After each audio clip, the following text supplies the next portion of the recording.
trembling them like the bass was too loud, but the bass was just right, shaking my pulse alive with colors so bright and vivid that I swear, I could taste Skittles. I didn't want to blink. Couldn't help but feel like something might be happening here, like maybe I was alive for the first time in years, and maybe this moment was my sandcastle, just waiting to be sculpted. Because that sky was looking more and more like a coded message from an ancestor telling me spirits work like parachutes. They smile widest when you're falling, and you never really fall until after you jump with your eyes closed and your heart stretched across the length of that wizard sleeve who holds yesterday's footprints and next year's alarm clocks and everything in between, singing prayers to every god whose name you ever learned, asking for the courage to open heart swallow as much of this world as you possibly can, like it will sprout you wings, to learn the language of the swan dive and speak it with a native tongue, to never stop dreaming in color.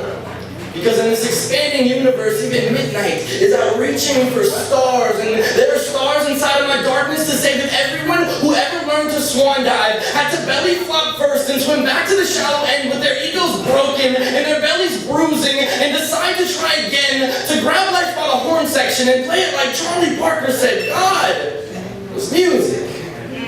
Most days I don't believe in God, but I swear the blue in that sky was holy. I swear that it meant something, because as I was walking back to my car, all heavy off Quiznos and Redemption, I saw her. Miss Black Eclipse girl, sitting in the driver's seat, door wide open, crying like a desert rainstorm. Beautiful.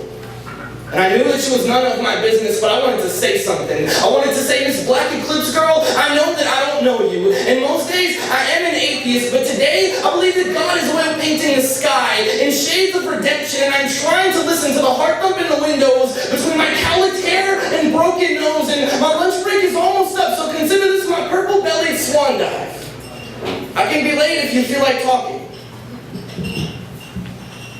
Our eyes connected for a split second, and she wiped away a tear as if to say, I'm fine, don't worry about it. Go back to your life, pretend I was an Oldsmobile, a shopping cart, something random and meaningless. Just please, stop staring at me. And so I did. But it felt like failure. It felt like the gases of every missed opportunity that I've ever championed were all of a sudden expanding inside my skeleton, like the yeast of bread I should have eaten, but I never even baked. All the words I should have said and things I meant to be came rising angry through my stomach, cracking ribs, exploding me a coward.